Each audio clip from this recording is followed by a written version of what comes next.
Hello friends, and welcome to the Hanged Man in the Moon. If this is your first time here, welcome. Thank you for coming. I'm pleased to meet you. If you've been here before, thank you for returning. I'm truly honored. Friends, if you are a returning visitor, you probably know that I am near the end of my series in which I explain how I have decided to associate esoterica with Tarot. And when I say esoterica, I mean things like astrology and the Kabbalah. And friends, we've done a whole bunch of videos, right?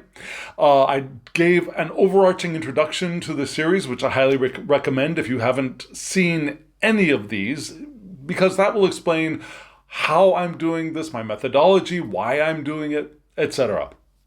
Then we went over the major arcana. I did a couple of introductions to the minor arcana, and we went through all four suits. And here we are, getting ready to dive into the courts. Yes? So, friends, just in case you are new here and you don't know what I'm doing, let me point you towards the first introduction to this series, which I'll give a card for you up here so you can click on it, hop on over, watch that, and see what I'm doing and why I'm doing this. Yes? If you have been joining me on this journey already, let me start by saying thank you. Yes, thank you. Thank you for joining me here on my exploration of a rediscovered way of associating Tarot with this esoterica. Yes? Thank you for doing those things that you do. Thank you for hitting the thumbs up button.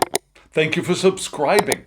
Those actions help other people find us and our community grows, and it has grown, and it's thanks to you. So thank you. Also, thank you to those who comment in the comment section. You are an equally great blessing to me and to our community. So, for all of you, you have my gratitude. And I bless you. And I wish you a happy Lunar New Year, by the way. Happy Lunar New Year. The year of the fire horse is here upon us. So, here we go. Yes? Now, what are we doing today? The court cards. The court cards. Most people say that the court cards are the most difficult cards in the deck. Do you believe that? Do you think that for yourself? I suppose I felt the same when I first started Tarot when I was a wee teenager. But over the years, I've found ways of working my head around what the court cards can mean for myself and for other people. And there are many ways of approaching the court cards that I've learned over the years, yes?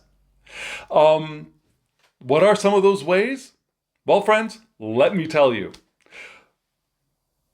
When we think of the Golden Dawn, yeah, the system that most, I think, clearly organized the court cards for us was the Thoth system. And let me put a slide up here for you to be able to see what I'm talking about. Yeah? Do you see that chart? So this is the chart that was described by Aleister Crowley. And Aleister Crowley associated the court cards with astrology, which I like. I like very much. However, well, look at the chart. What do you see? You see at the very outside of that circle, we have the aces, right? We have the Ace of Swords in the upper left-hand corner, the Ace of Cups in the upper right-hand corner, and then the Ace of Wands and the Ace of Discs down below. And you can see it's all color-coded, right? Blue color is for water cups. The yellow color is for swords and air. The green color is for discs or pentacles or coins, depending on the system you like. And that is, again, in green. And then for the wands or batons, we have red, right? So you see the aces around there. Right inside of there, you see the princesses. Now, in case you don't know Thoth, Thoth changed the pages to princesses.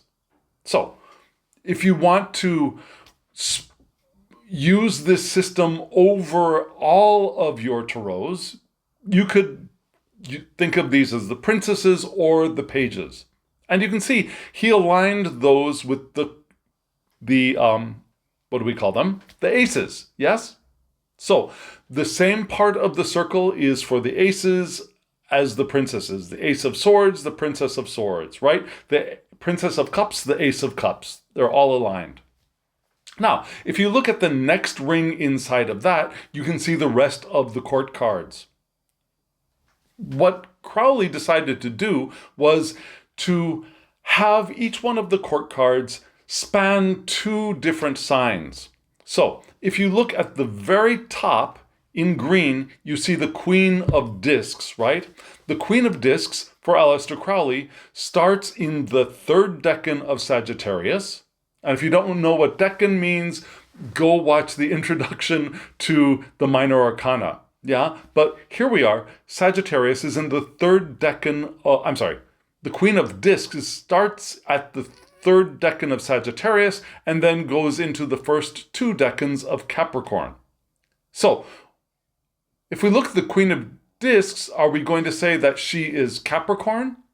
If you look at the card created by Lady Frida Harris, you can see the goat, which does reference Capricorn, but she begins in Sagittarius, right? Now, right next to that, you see the Prince of Swords. The Prince of Swords begins in the third decan of Capricorn and then goes into the first two decans of Aquarius. So are we going to say that the Prince of Swords is Aquarius or Capricorn? See, this isn't clean enough for me. Yes? Now, let me show you another slide. Another way that people tend to associate or organize the court cards is by element. Yes? Now you can see at the very top of the screen, you have earth, air, water, fire on the top. And then along the side, you also see fire, water, air, earth. Yeah? Now the fire, water, air, earth on the left-hand side refer to the suits. So fire would be wands, water would be cups, air would be swords, and earth would be pentacles, coins, discs, right? On the top, the earth, air, water, fire, those would refer to the court cards. What do I mean? So all the pages are in some way associated with earth. Yeah? All of the queens are associated in some way with water, the third one. Now, the way I learned it, pages are earth, knights are air, queens are water, kings are fire. Or if you're working with Thoth, it would be princesses are earth, princes are air, queens are water, knights are fire. But that's the ranking of the minor arcana for both Thoth and the RWS system.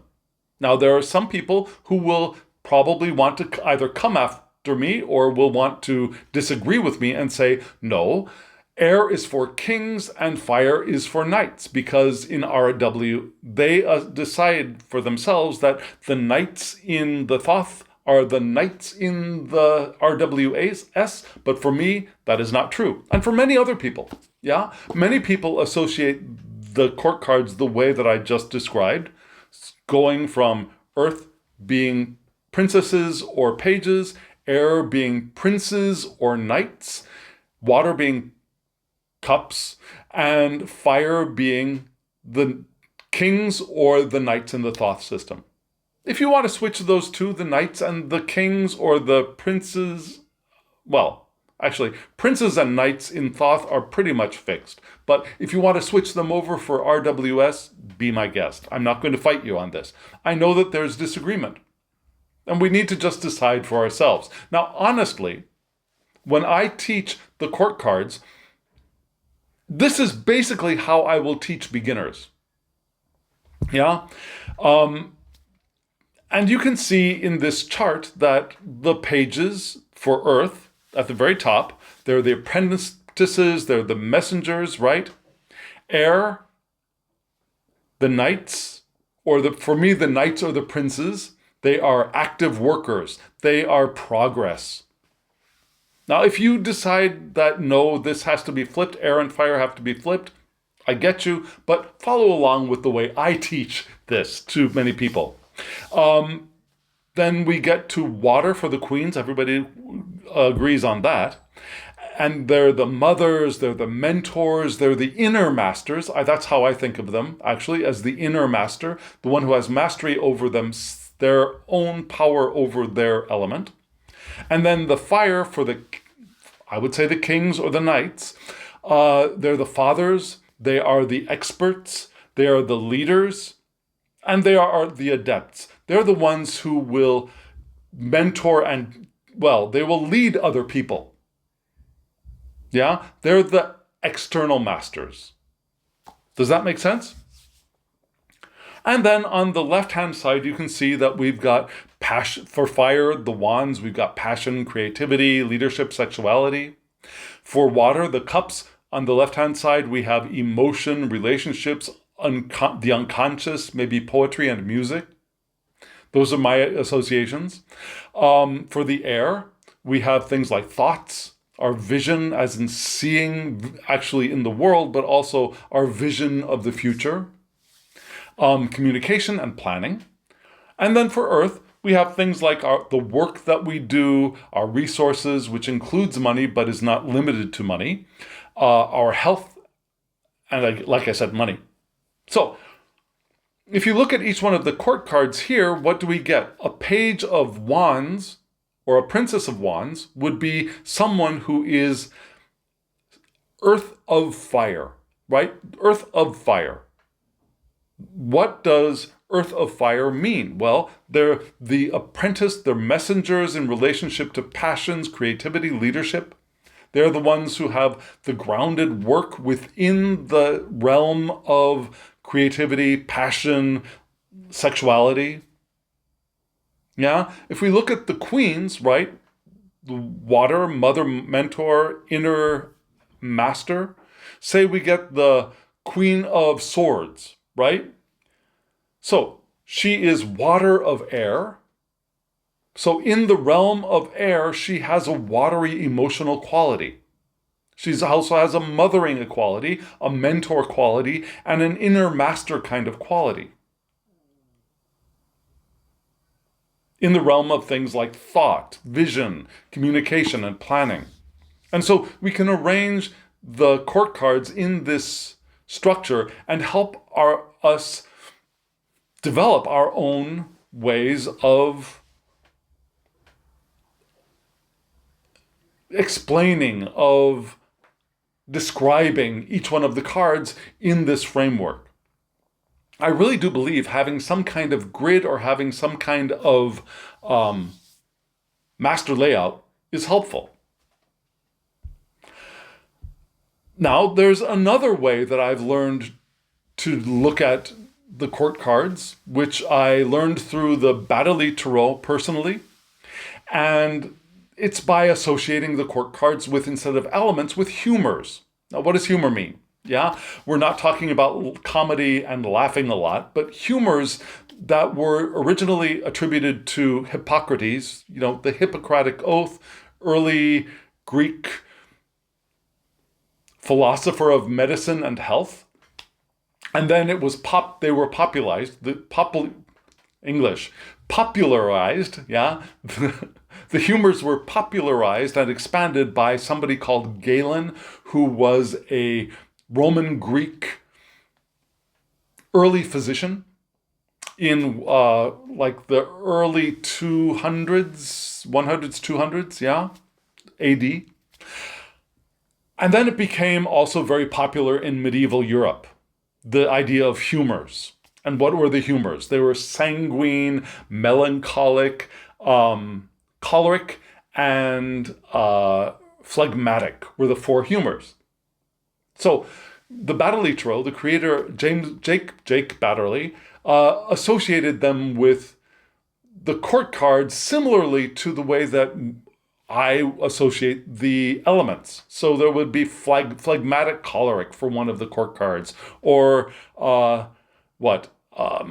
sanguine choleric for another one of the court cards. And if you're interested in that, I actually did a walkthrough of the Battery Tarot, and you can find it on my channel. Yes? Okay, so that's another way to do it, but that's not how I decided to do my associations for the court cards. How am I doing it now? This is something that I am still experimenting with. Yes?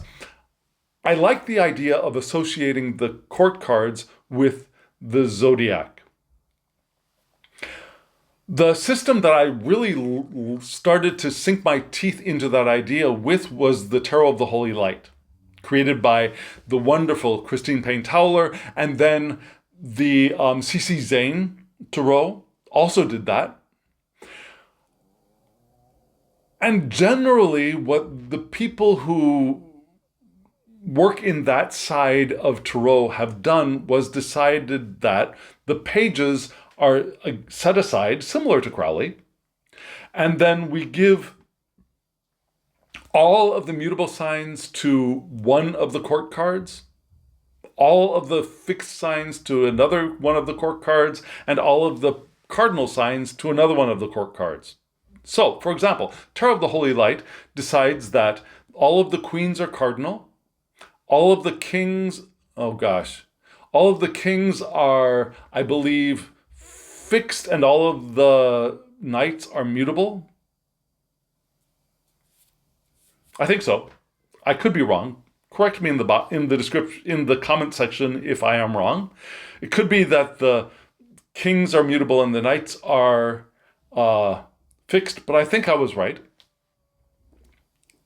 And I like that. I like that idea. Mostly. And when I talked with the creator of the Tarot of the Holy Light, she says, you've got to you just got to pick an association and run with it. Yeah? So she ran with all of the queens being cardinal, for example. And I like it. I've used it a lot. And I'm not saying she's wrong. I'm not saying that Aleister Crowley is wrong. I'm not saying that the people who associate all the court cards with elements and fire of fire, fire of water, etc. are wrong either. There's no wrongness here. It's just, for me, my tripping point is actually the queens being cardinal and the pages being the an othered thing, like seasons, or the associating them with the aces, which I like I said, I kind of get, I understand, but it just doesn't land for me the way I want it to land. I'm always a little bit uncomfortable. The queen being cardinal makes me uncomfortable. Yeah? So, what am I going to do? Let me show you what I'm going to do. Yeah? I don't have a chart for you for this, but let me just tell you, for me, what I've decided is pages for me make more sense as cardinal signs. They just do. The initiators, the beginners, the ones who are starting stuff. Yeah, the ones who are walking through taking their first steps through the door of their element. It just makes so much more sense for me for that to be the pages. And for me, the fixed signs make so much more sense to be the queens. And I'm not saying that queens are rigid by any means. I'm not saying that the negative aspect of the fixed sign is the reason why I'm selecting that for the queens. I'm not saying that at all. I've got a lot of fixed sign placements in my chart. I like fixed signs. And I like queens. So maybe that's the reason. Yeah? But for me, the queens are fixed. And so for me, the knights, I like the knights being mutable. That makes absolute sense for me. So then what do we do with the kings? This is something that I worked through and I worked through and I worked through for myself, and I batted around an idea of, okay, so if we've got signs for the first three court cards, pages, knights, queens, what if we also had planets? And I'm not talking about the rulership planets, but what if we decided that there are planetary associations for the court cards as well? Well, what would that give the kings?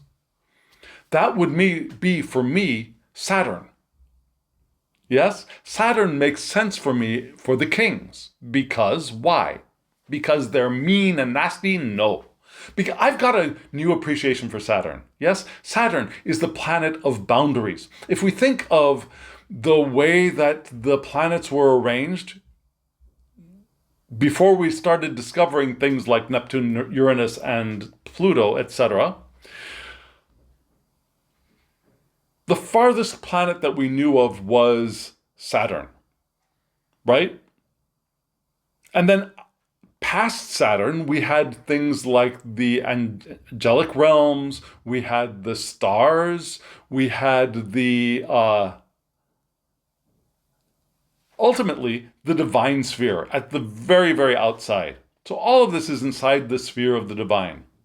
And then we go step by step by step by step down to our existence here on Earth. And the border between the mostly physical and the mostly non-physical of angels and powers and archangels, etc., was Saturn. Saturn sits at the boundary, the border, and that's why it's the planet of borders and boundaries and containment.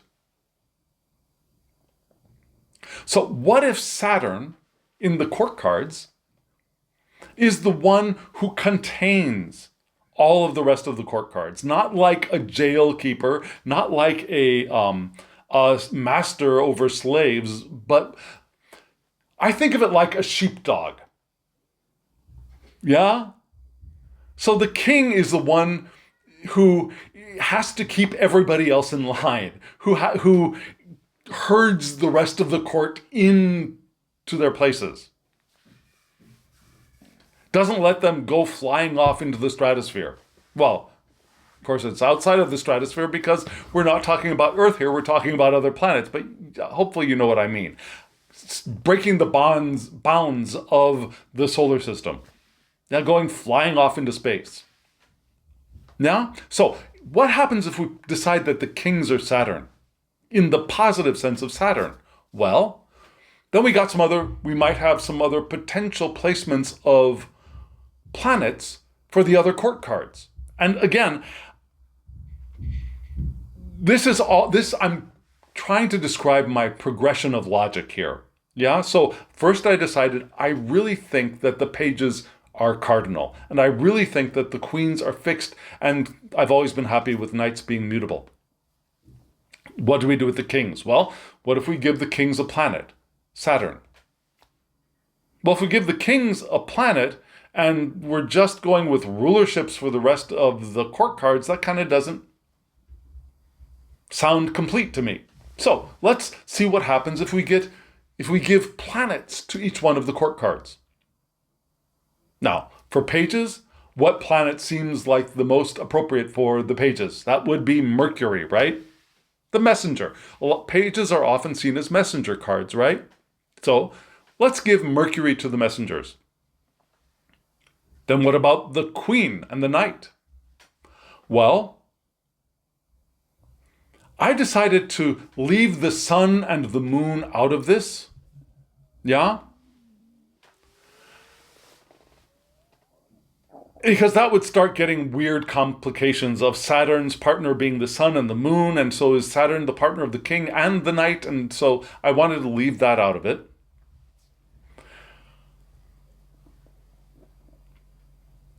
Queens, I went with the gender. Yeah, I decided, okay, let's give the queens Venus. Remembering that we are all queens. Yeah? I'm a queen, you're a queen. Just because I'm in a male body and maybe you're in a female body or a trans body or an intersex body, or we're all kings, we're all queens, we're all of that, right?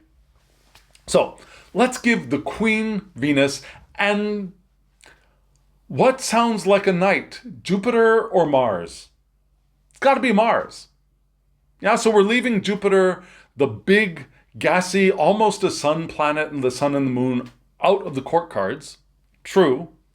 But that seemed like the best placements for adding planets to each one of the court cards.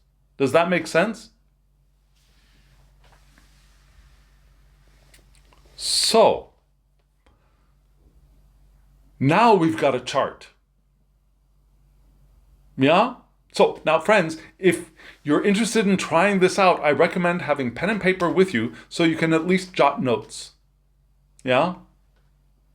So let me tell you again, all of the pages are cardinal. All of the knights are mutable. All of the queens are fixed. And then the king is Saturn in his, her, their element. Yes?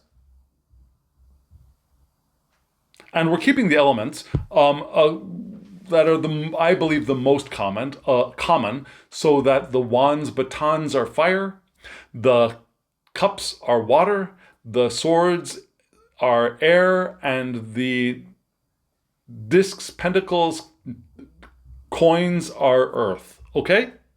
So, are you all ready to go through this journey with me and explore some potential significances of these things with me? So here we go. Let me bring up my chart for myself. So we are going to start, let's go suit by suit. Okay, so we'll go through the wands first, then we'll go through the cups, then the swords, and the pentacles, discs, coins. Make sense? Okay, let's start off with the Page of Wands. Right? The apprentice, the messenger, the spark, the student. So that means that we have cardinal air, which is Aries here. And we have, which is ruled by Mars. So we have Mars in Aries, but we also have Mercury. So what does that mean? What I'm saying is, first we can consider just Aries when we see this card. Yeah, the initiator. Let's get some stuff done. I've got an inspiration. I've got a drive to go do something. I haven't figured out how I'm going to do it yet, but I'm going to get going and start doing it. Right, for the pages. But then we're going to, so we can read the sign and maybe people related to that sign or the qualities of that sign if we're not doing reading these as people. But we can also place Mercury with Mars in Aries. So what does that give us? Here are some possible other qualities in addition to just Aries. Yeah? There could be sharp, blunt, and direct communication with this card. And I'll give you uprights and reversals. There could be quick decisions and quick problem solving with this card. And acting without hesitation. Now, if this card is reversed, we could get ideas such as impatience. Yeah? And because of that, we might need to be careful of arguments, restlessness, and hot temper. Now, you might be saying, hot temper, that sounds like the Knight of Wands. And so there could be some of that there too, but think of that here too. Yeah? There might be some impulse control issues. Yeah, that's an Aries thing in shadow. And maybe instead of blunt, sharp, direct communication, it could now become confrontational speech. Yeah? Does that make sense? Okay, so let's move on to the knights. Yeah, the mutable knights. The knights' mutable fire is what? Mutable fire is Sagittarius. So we have that idea of, well, there's spiritual leadership here. Going off and doing leading the pack, of exploring the new things, right? Playfulness a little bit, but not the playfulness of a Leo, but the enjoying the excitement of life. Playfulness, yes? But again, we've got Mars added here. So when we add Mars into the mix of Sagittarius, ruled by Jupiter, so we've got Mars with Jupiter in Sagittarius, what do we get when the cards are upright? Well, there's the external explorer. Yes? That sounds like this guy on the horse, doesn't it? We have the energy to travel and philosophical curiosity from Jupiter in this card. There's radical honesty and courage here. The spiritual warrior. Doing things because it is spiritually the right thing to do, right? The truth teller. These people, because of Jupiter, could be lucky through their action and have the courage to say yes to opportunities. Instead of the following impulses of the page who doesn't really quite know what to do, right? The knights, when the opportunity appears, they are able to say, okay, yes, let's do that. Does that make sense? So when these cards are reversed, what do we get? When you say that somebody is a little bit too much, they're overwhelming, that could be this card in reverse, yeah? Not knowing when to stop. There could be overconfident, which could get them into trouble. Yeah, when you're overconfident, you think you can do something that really you should know that you cannot do. This doesn't imply that we should be timid by any means, but we should know our capabilities and how far we can extend ourselves, and if we don't, we can get ourselves into trouble. There's a lack of discipline. A good Sagittarian has discipline. But when it's reversed, maybe we lose that. Maybe we have fake strength, yeah? Our strength is all show. Our social relationships could be difficult because of our rigid philosophical or spiritual beliefs.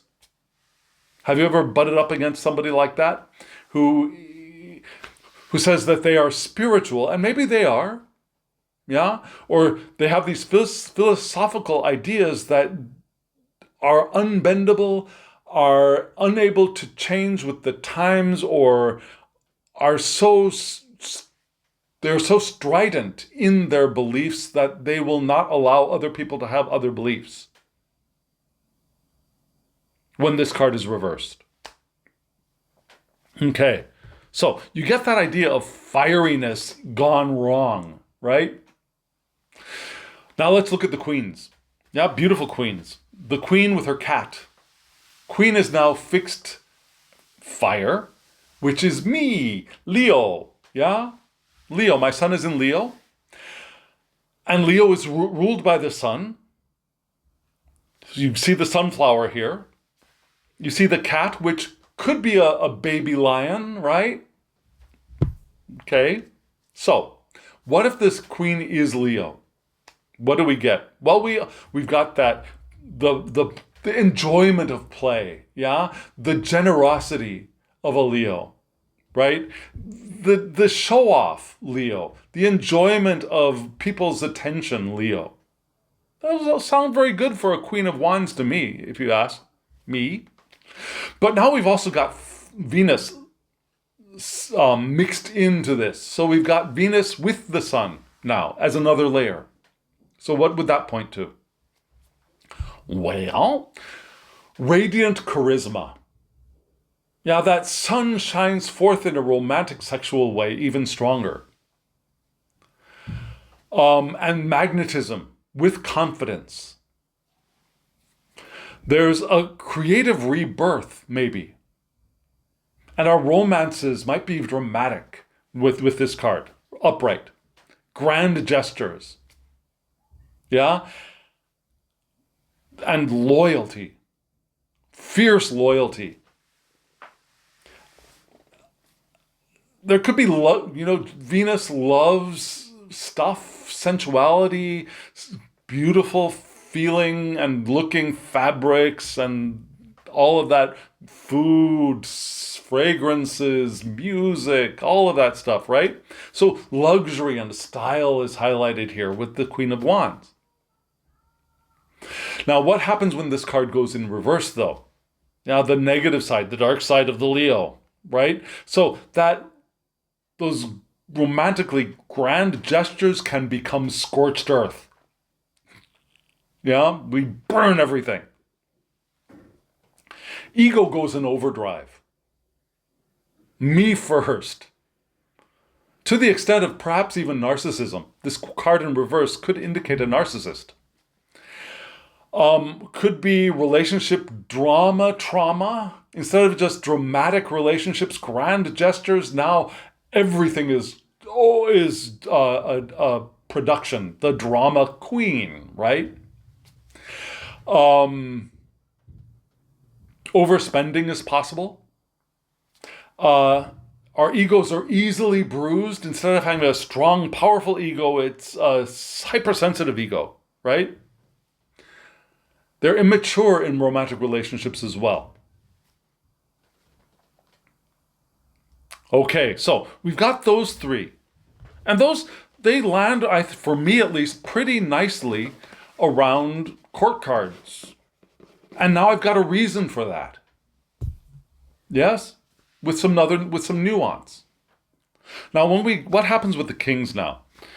So the kings are now Saturn in fire. All of the fire, being Leo, Sagittarius, and what am I missing? Oh, Aries. Sorry. Yes. Leo, Sagittarius, and Aries.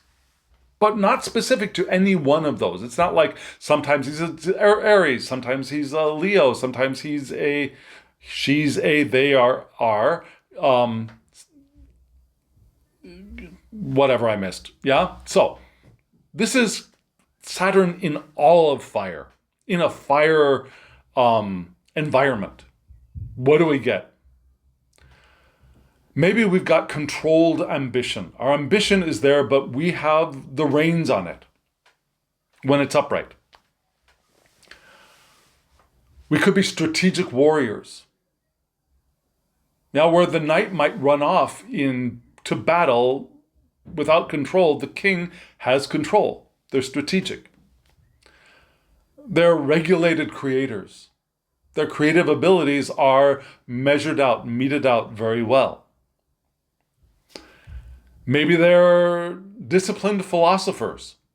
Now, I don't know, maybe you can hear the signs echoing here, right? Warrior Aries, creator Leo, and philosopher Sagittarius. Well, okay, that's still there a little bit, or a lot bit. The spark of inspiration here turns into a permanent structure of fire. That's not going to be put out very easily. Yes? Inspiration can be drowned or can lose its continuity very easily. But with the kings, not so much. Yes? Now, when these are reversed, what do we get? Well, we've got now an internal struggle. All of that control and power and control. I want to be careful of that word because I know a lot of people don't like the word control. We've got a lot of regulation. We can regulate our fire. We can maintain it. We can keep it within boundaries. We can keep it from going too high or too low. Right? Out in the world as we interact with other people and in situations. But now that control goes in. Right? It's an internal struggle of, yes, go now, or no, wait, or prove it, or what's right? What should I do? Yeah? Does that make sense? Or maybe there's no constructive outlet for the fire, so it's just burning there, which eventually leads to burnout. or deep-seated anger. Yeah, if you don't have any outlet for the fire, that fire could cause really deep, dark anger to be born. It could lead to fear or lack of confidence as well when the card is reverse. Does that make sense? So we got anger, fear, fueled by lack of confidence when the kings are reversed. Okay? Okay, so I need to put my cards somewhere else because I'm starting to have a collection in a very uncomfortable place. Okay, so moving right along to water. Water, water, water. The Page of Cups. Love the Page of Cups, right? Everybody loves the Page of Cups, I think. What do we have now? So the pages are cardinal water, which give us Cancer. Yeah? So the pages are the initiators of emotional connection. They are scattered perhaps in their emotional connections. So they've got a lot of people that they're interested in or taking care of. They have the tendency to want to clutch onto things with those crabby hands, right? Because Cancer is a crab, right? And the Cancer is ruled by the moon, so there's a changeableness to that. Things will go in cycles. Some other lunar qualities might appear in this card as well. Some intuition, right? Some psychic abilities. But we're also placing Mercury here. So another layer could be things like, we got Mercury and the moon in Cancer. Intuitive thinking. Mercury thinking, moon intuitive thinking. Heart-centered communication. Does that make sense? Heart, water, Cancer, Mercury communication. Deep and honest communication. Also vivid memory, right? That the contents that we have within our unconscious are vivid with Mercury.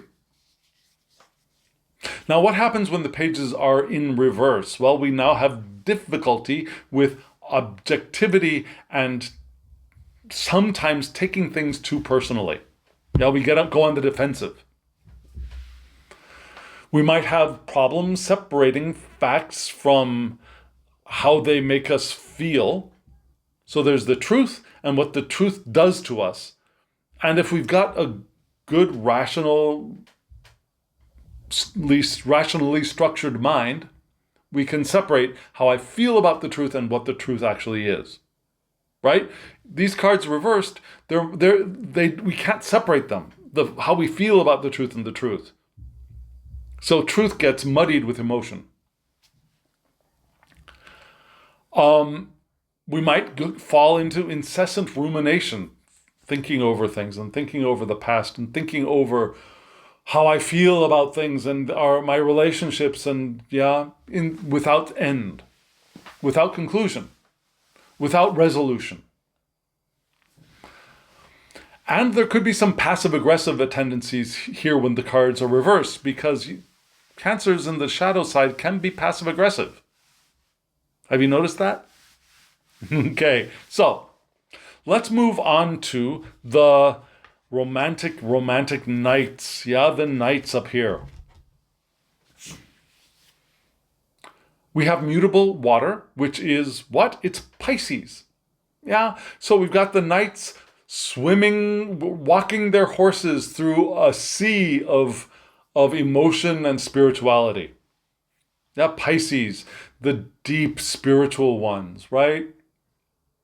The boundaryless or borderless ones.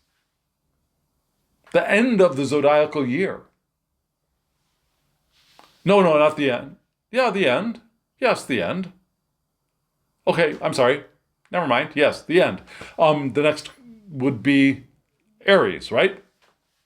So, now we're also placing Mars here with Jupiter, because Jupiter is the ruler of Pisces.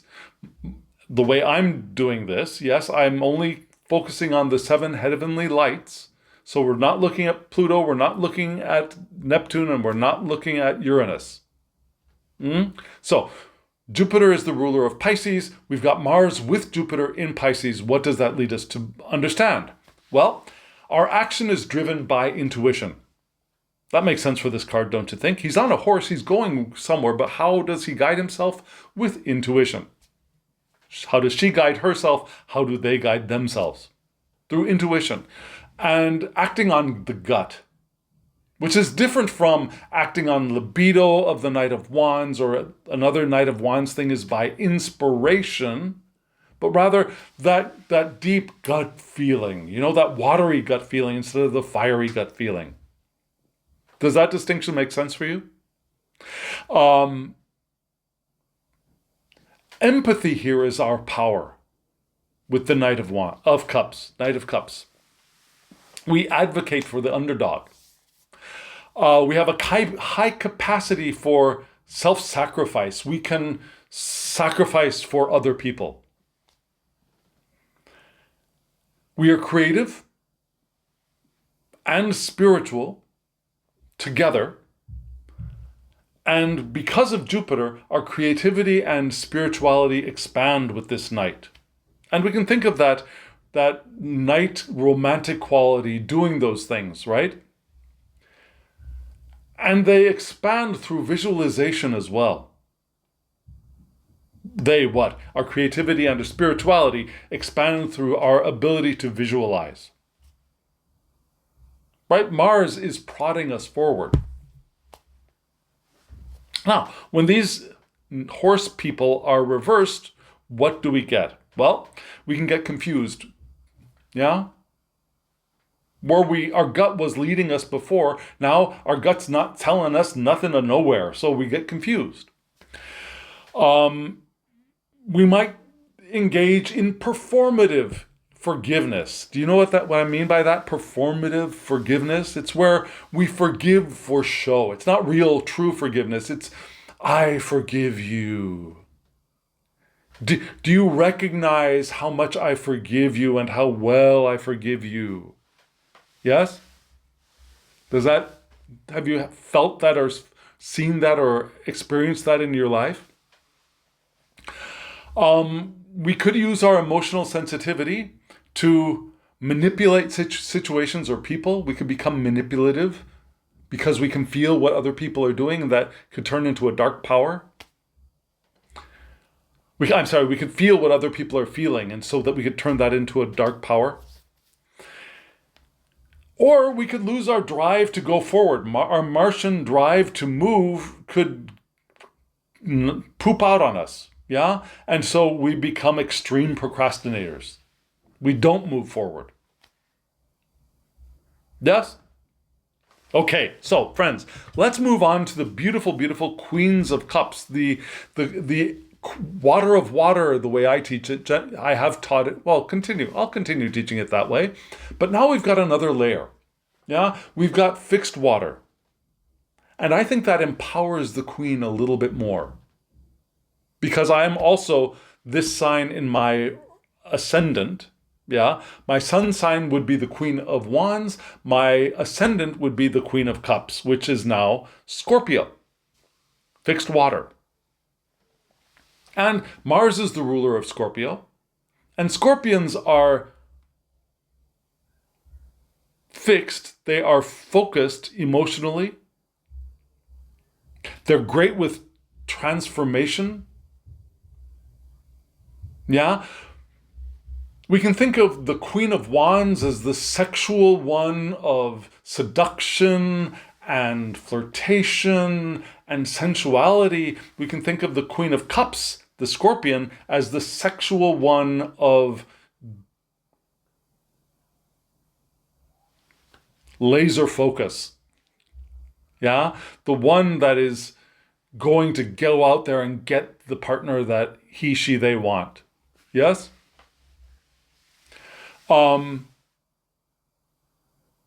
There's a Martian quality to the sexuality of a Scorpio. And there's also the idea of death and the transformative process of death and rebirth that Scorpios are interested in. That can also, I think, be a good association for the Queen of Cups.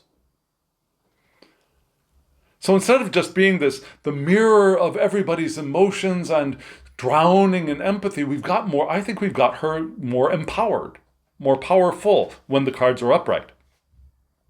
So now we're adding Venus to this mix. Yes, as another layer. Not instead of, but as another layer. So we've got maybe a little bit more relationship. And Mars, the ruler of Scorpio, and Venus are partners, right? So there's a relationship now within the Queen by herself.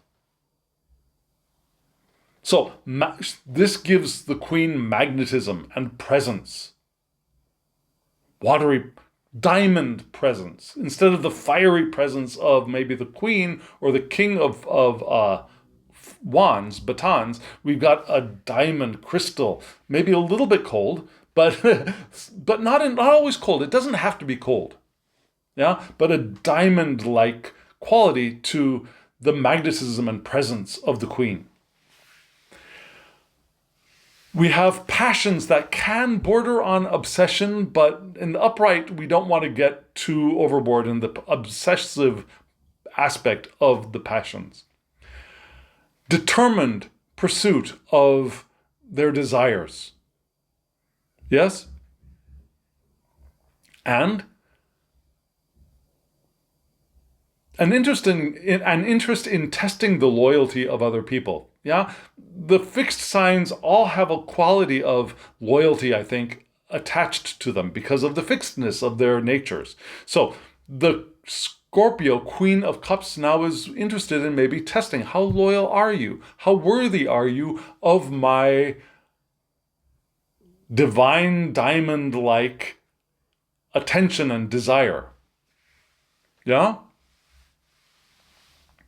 But what happens with this lady, guy, non-binary queen, goes in reversal? Well, now we've got some of the dark side. We've got some secretiveness here, right? But on the other hand, we're not going to tell anybody what we're thinking or what we're feeling, but they better tell us about them. Yeah, we demand transparency from others, even though we're not going to share even a smidge of what we're thinking, feeling, and experiencing when these are in reverse. Extreme jealousy is possible here. Paranoia could be possible with the Queen of Cups in reverse. Holding grudges. The dark side of my grandmother, who was a Scorpio sun, yeah? Holding grudges could be possible here. And sometimes we do proactive defense, which means we're going to hurt them before they can get to us. Does that make sense to you? So before you can hurt me, I'm going to get you because I know you're going to hurt me. But before you can do that, I'm going to get you first.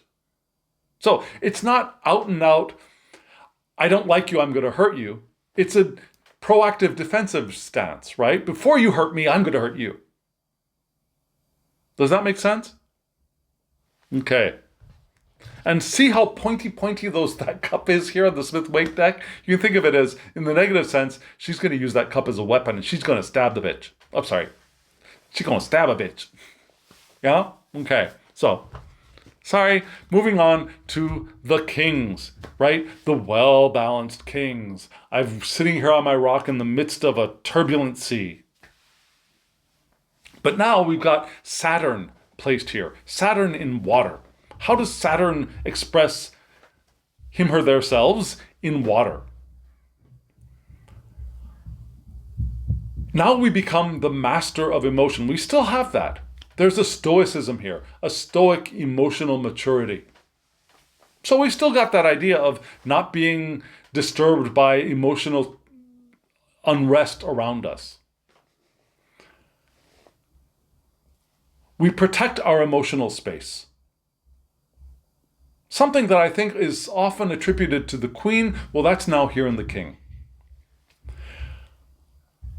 We get the sense of the feeling of an old soul with the King of Cups. Yeah? An anchor in an emotional storm. Because Saturn is there grounding us, bordering their emotions, being able to be an open port in a stormy sea because they're okay, right? They can build a home. I'm not talking structurally, but emotionally. They can master the shadow, so it doesn't bother them. It doesn't bother other people as either. They turn spirituality into a disciplined practice. Yeah, the Saturnian discipline expresses itself here in spirituality. So their deep, old soul spirituality has discipline attached to it. A meditation, a long-standing and grounded meditation practice, for example, or a tarot practice, or a yoga practice, for example. Does that make sense? But what happens when this guy turns upside down? So we've still got that Saturnian idea of a boundary and a border, but that is getting disrupted here. Yeah? So there's a tension between the desire to merge and the desire to separate. That boundary, we've got the desire to separate, but we've also got the watery desire to merge, and I don't know what to do with this. I don't have my space well organized, my emotional space well organized. Or it could be expressed in emotional suppression. I'm not going to look at how I'm feeling. I'm not going to talk about how I'm feeling. I'm not even going to acknowledge that there are any feelings here about this. Yeah? And that can move us into emotional rigidity because nothing is flowing, right? So it becomes rigid emotionally. Or isolated. Because I know if I'm trying to interact with other people, it's going to go wrong. It's going to go awry. So I'm going to either deliberately or incel type isolation emotionally. And there's a need to face that past emotional experience, past emotional trauma especially, when this is in reverse. And there's a deep insecurity expressed when the king is upside down. Because all of that security, that balance, that anchor in a stormy sea is gone.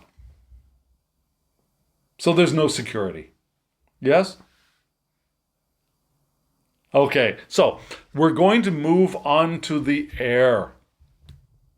Remember, pages are cardinal, so cardinal air is Libra. Yes, so Libra is here with the pages.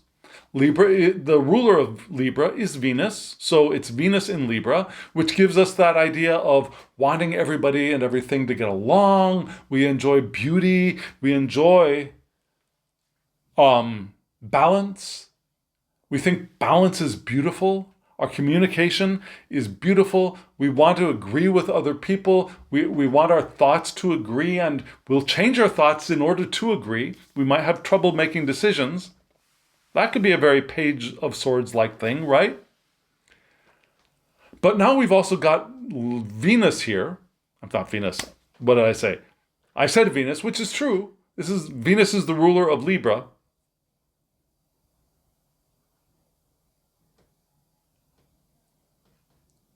Right? But we have Mercury here as well. Yeah? And Mercury is exalted. I'm sorry, no, wait a second. I need to double check this because I think I just made a boo-boo in my chartu. Yeah? Not my chart, my notes. Yes, I'm sorry. I was just about to say Mercury is exalted in Libra. It is not exalted in Libra. Mercury is exalted in Virgo. So never mind. So here we have Mercury with Venus. I told you in a previous video my problem with Venus and Virgo. Well, I think that's what reared its nasty head when I was typing up my notes is, oh, right, Mercury is exalted in Venus, which makes no sense at all, right? Okay, so Mercury is here with Venus in Libra, which tells us what? Well, it tells us what I just said, but we also have diplomatic speech. Our speech is designed to be diplomatic, be able to not disturb other people, but able to form relationships, right? We smooth tensions with our speech. We have social charm to win other people over to our side. And our logic is, rather than being grounded and precise, it's influenced by beauty, by poetry, by music. Yeah, our logic is affected by our senses. Still, fairness and balance are important here, especially in our relationships with other people, when these cards are upright. Now, when they go into reversal, what do we get? Well, remember how Libras have a little trouble making decisions sometimes? Well, now it goes into hyperdrive. We become indecisive. And we might be paralyzed by analysis. Yeah, analysis paralysis when these cards are reversed. Our people-pleasing aspect goes into the dark side and leads to a loss of self-identity. That we're so interested in trying to make everybody else happy that we lose our own self and our own interests and our own vision. Yes? Our charm becomes superficial. It's surface. And can be used as manipulation or for duplicitous reasons. We could become liars to get what we want. Does that make sense? So instead of the curious ones, we're the ones who do.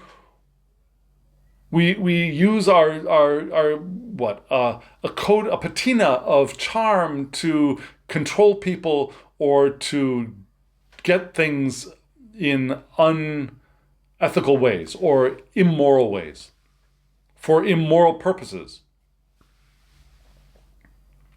Okay, so let's look at the charging into the unknown Knights of Swords. Here they are.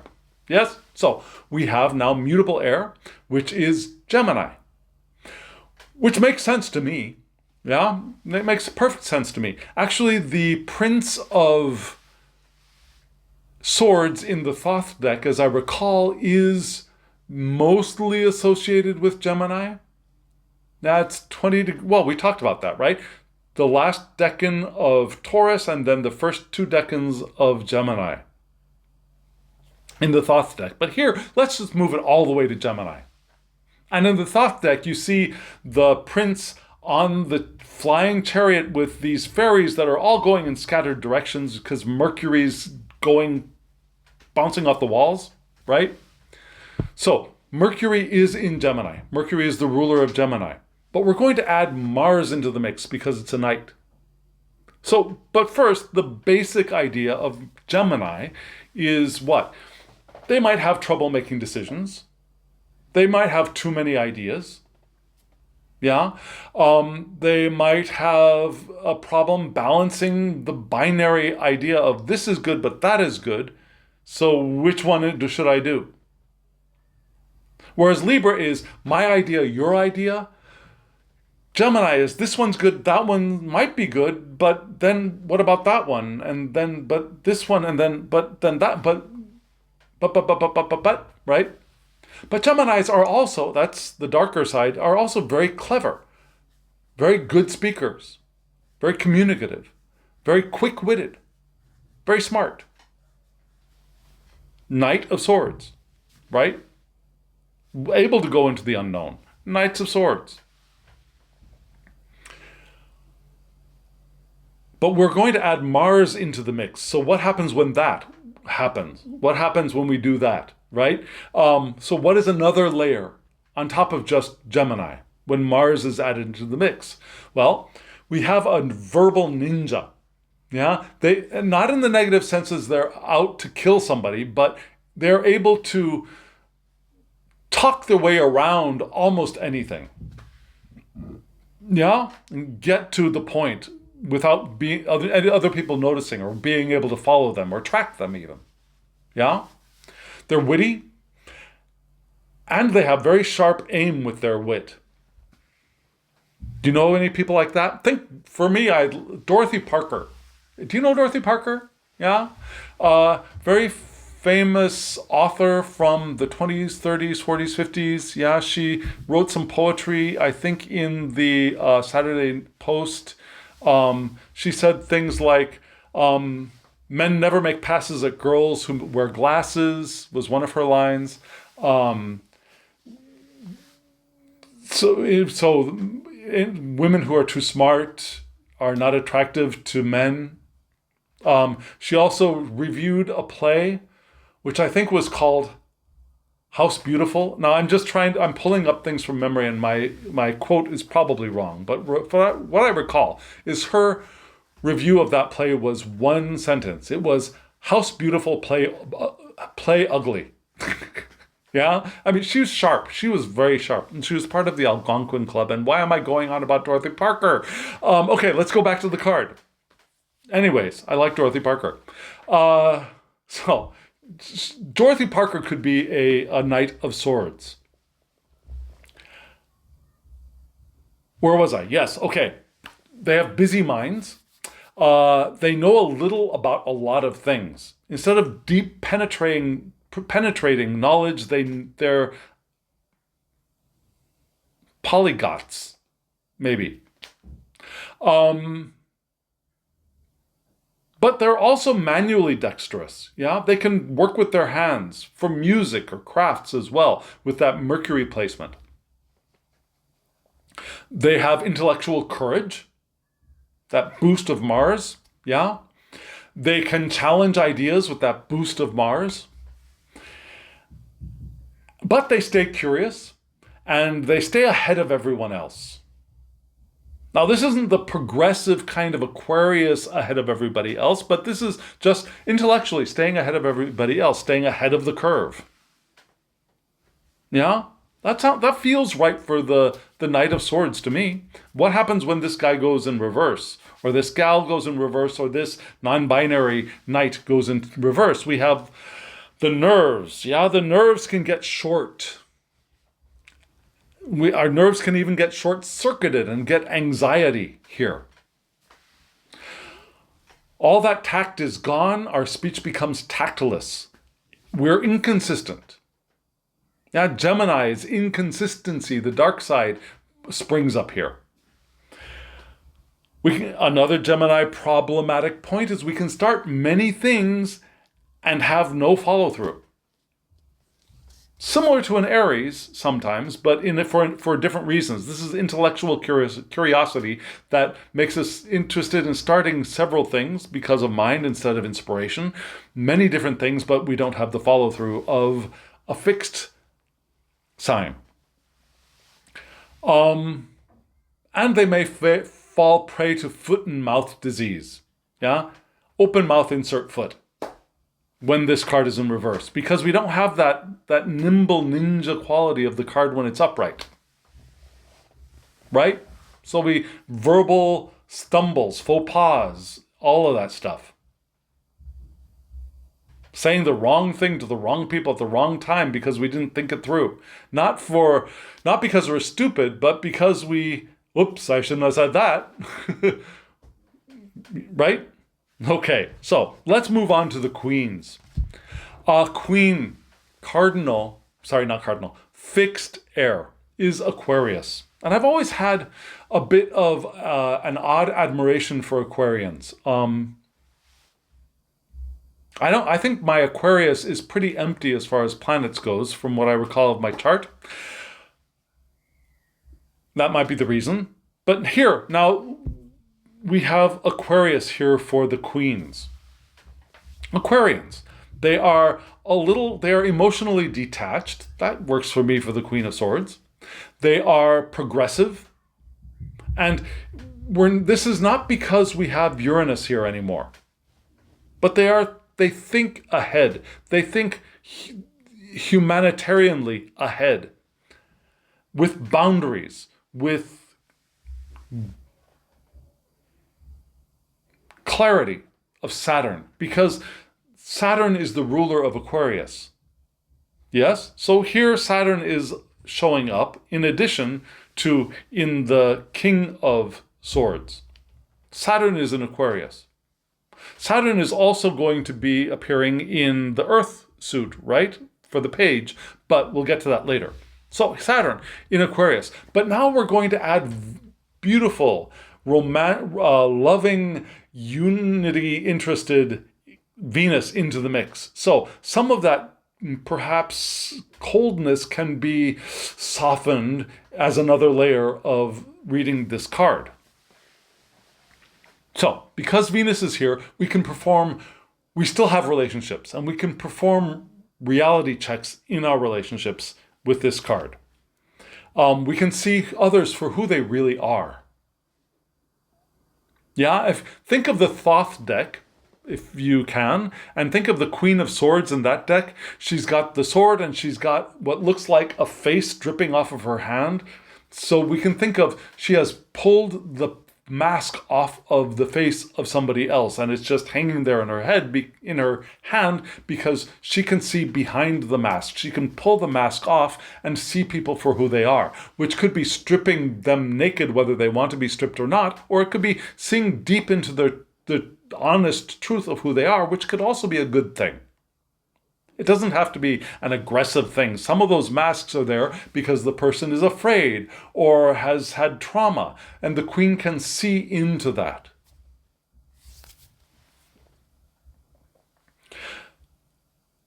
They have a timeless and minimalist style. Now, Venus's style with Aquarius becomes that modernist style, which I actually like. You wouldn't be able to tell from looking at my shelves, but I do like that. They look for high quality and durable things. Something that I am a big fan of. But they also have emotional armor, right? And they could look to be aloof when perceived by other people. Now, what happens when the Queen goes in reverse? So, now, they are afraid of rejection. Instead of having boundaries that are clear and maybe seeming aloof, they are afraid of rejection. And they're afraid that maybe they are not enough. They might have a not enough complex. They have high standards, and that expresses itself in sharp social criticism. Maybe overly critical, and maybe expressed in overly harsh terms when this is in reverse. Or, on the other hand, they could also be emotionally cold. Not just aloof, but just cold. Yeah? They could be the ones who feel lonely in a crowd. Have you ever felt that? Or they could be overly critical not only of the society as a whole, but of their partners and their friends and their family. The nitpicker, right? Okay? So, let's move on to the kings. The kings. So we have now Saturn in air. Yes, Saturn in air. What does airy Saturn tell us about the King of Swords? Well, they have an intellectual filter. They can filter information coming in, which is good because it helps them organize. Saturn likes organization. And they're also able to filter what they are saying to other people, right? They have a filter and information going out and coming in. They are good at sharing information as a leader.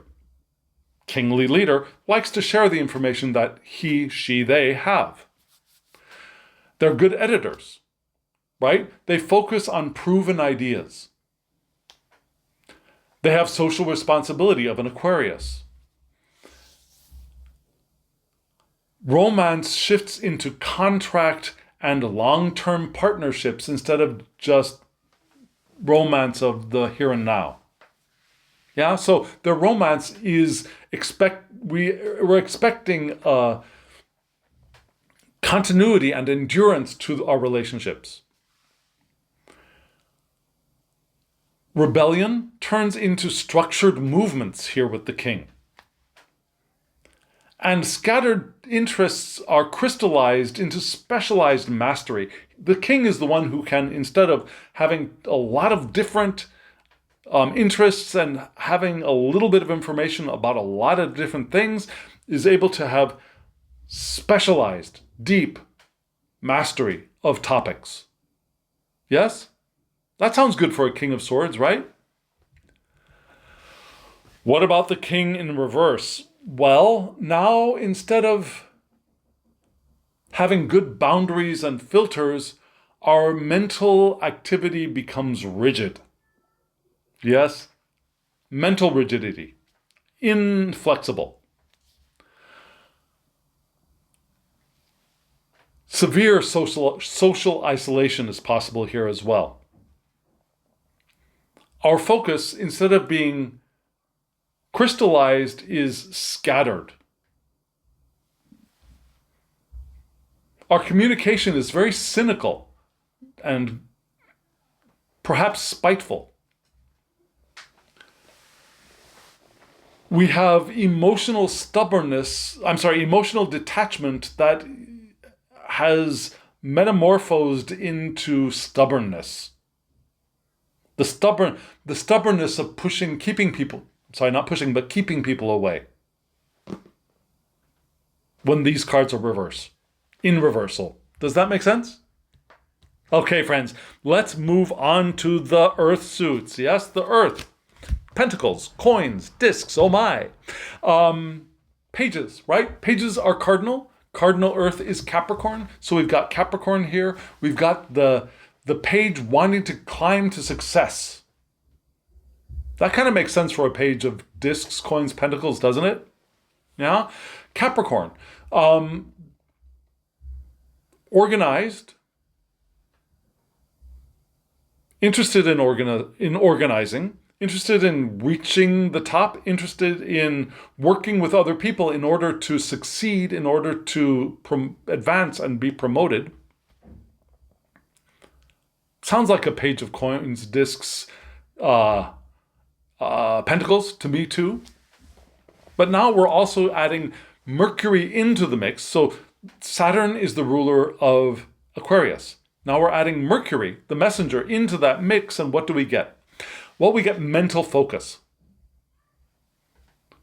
Disciplined and organized thought. But of course, this is a page. It's not the organized thought of the King of Swords. It's the organized thought of the one interested in working with the material in front of him, her, them. Yes? Communication is professional. Cautious.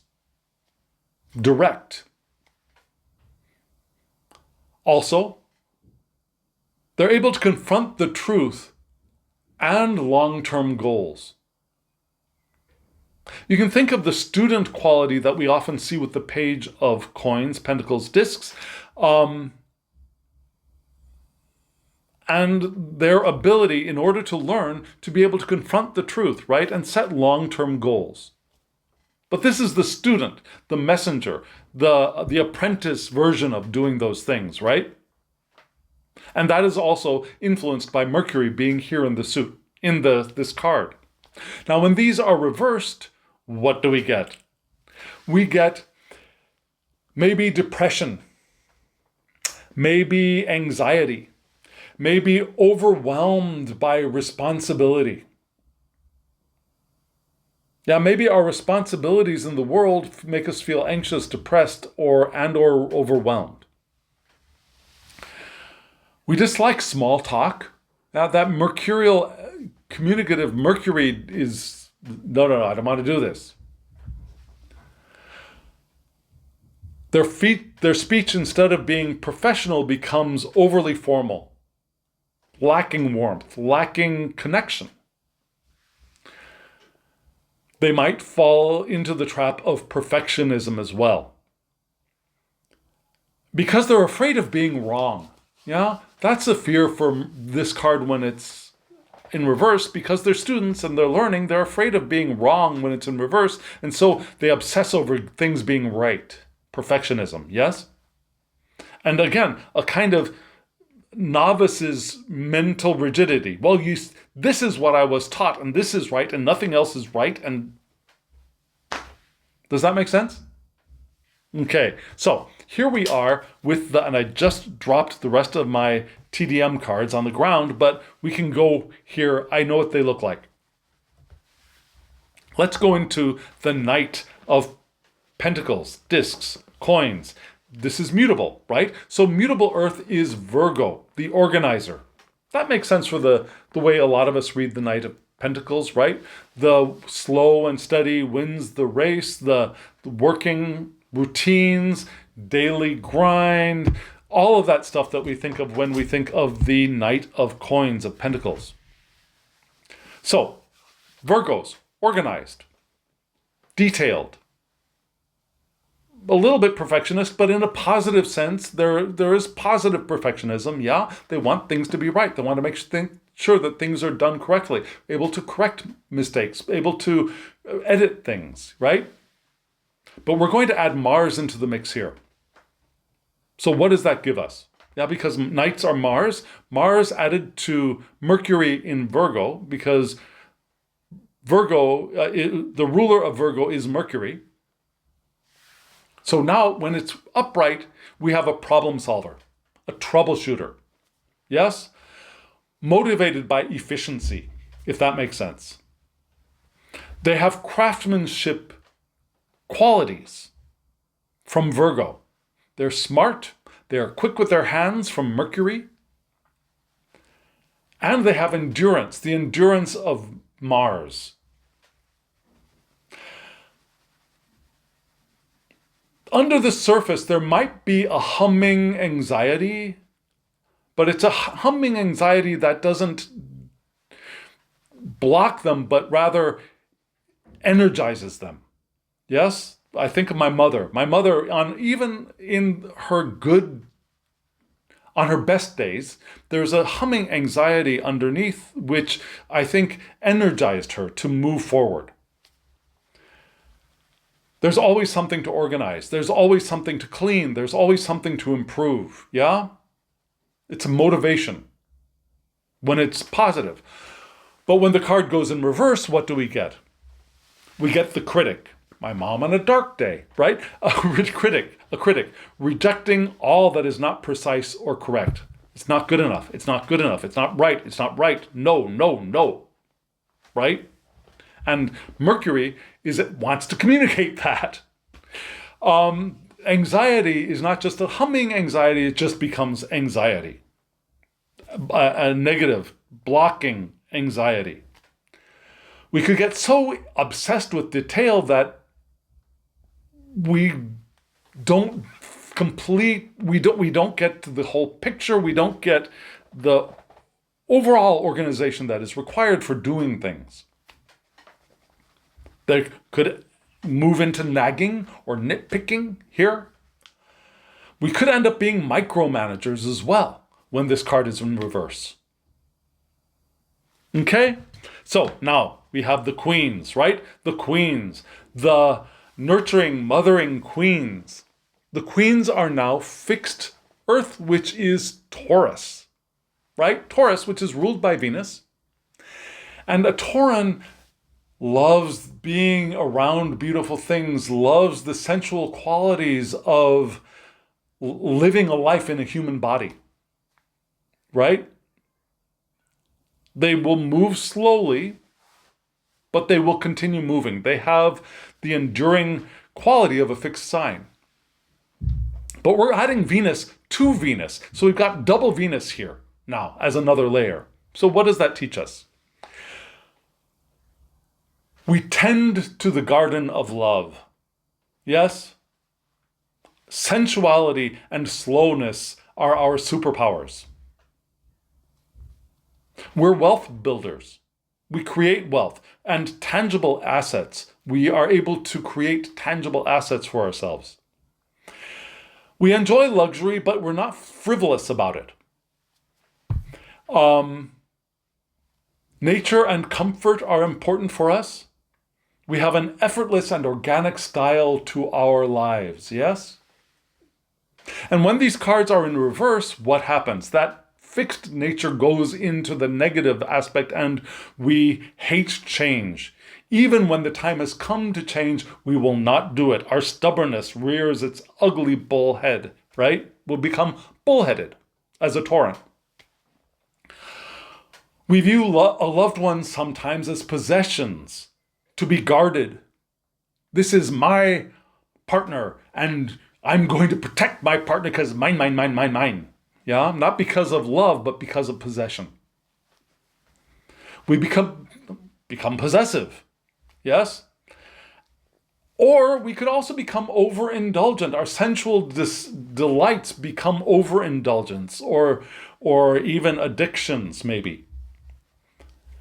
And that could create laziness on our parts. Or our jealousy could become harsh. Does that make sense? Okay, friends, let's look at the kings, Saturn. Saturn in earth signs. What does that teach us? They are the master builders. That works for the king of coins, don't you think? King of pentacles, master builders. But it requires unshakable foundations. They create unshakable foundations and they need those. They make things that outlast even themselves. Yeah, things are that enduring for this card, for the people with this card. They perfect their skills. They build tangible wealth through slow investment that will last long time. They are masters of their fields of work and labor, and they can climb to the top. They are the ones who become the CEOs. Now, the page of coins or pentacles is the one starting the journey up the mountain. The Saturn in Earth is the one who is becoming the CEO, right? But what happens when the card goes in reverse? The daily grind now can become heavy, and we can start to have a bleak attitude towards life and the work that we're doing. Or we can have a stifling sense of materialism. We're only thinking about the stuff, right? Not the people, not the spirit in energizing the material, but we're materialists to the core. We could become workaholics. We could become stingy. Now, we're not giving any of our money away. No. We have a resistance to spiritual growth because we're so materialistic. And we're resistant to spiritual growth because it lacks tangible utility. Spiritual growth, what can I do with that? Right? How is that going to make me money? How is that going to build my house? How is that going to create my company? We don't see it, yeah, when this card is in reverse. Does that make sense? Friends, what do you think? What do you think about this way that I'm experimenting with associating the court cards with astrology? What do you think about adding planets into those astrological associations? What do you think about the king and Saturn? Do those things make sense to you? Do you see potential there? I really am just more so than the other things that I talked about in this series. This is a part that is really a fairly new, a very new way of approaching these cards. So I'm still testing it out. And I'd like to know what you think. So please let me know in the comments below. Let me know if you try it out. Let me know if you think I'm stupid. Let me know if you think I'm going down the wrong path. I'd love to hear from you in constructive ways. I'd love to hear from you. I really would. So friends, here we are. This is the end of the videos that are describing how I am approaching Tarot now. Are you going to use any of them in your practice? I'd like to hear about that as well. I'd also like to hear what you think what you would like me to do in the future. What do you want to see me put these things into practice? What kind of decks would you like to see me work with? Now remember, I would like to not use decks that have astrology or the Hebrew letters printed on them, because they're probably going to be different from the ones that I'm practicing with now, and I don't want to have that inconsistency of looking at one thing on the card and saying something else, right? So I prefer to have decks that don't have the astrology or the Hebrew letters or that kind of thing printed on them, so that I have more freedom. And later on, I'll be able to read as I want with the other ones. I just don't want to have that visual discontinuity. So if you have decks that you'd like me to see, if you have decks that you would like to have me work with this system on this channel, let me know in the comments below. If you want to see me using these kinds of associations in kinds of spreads, 3-card spread, Celtic cross, whatever, let me know in the comments below. What would you like to see next with this series? I'd love to hear from you. And friends, thank you. Thank you for joining me on this walk to deeper strata, peeling away the symbolic palimpsest. And now, as always, I wish you love, joy, well-being, and pure awareness. Thank you.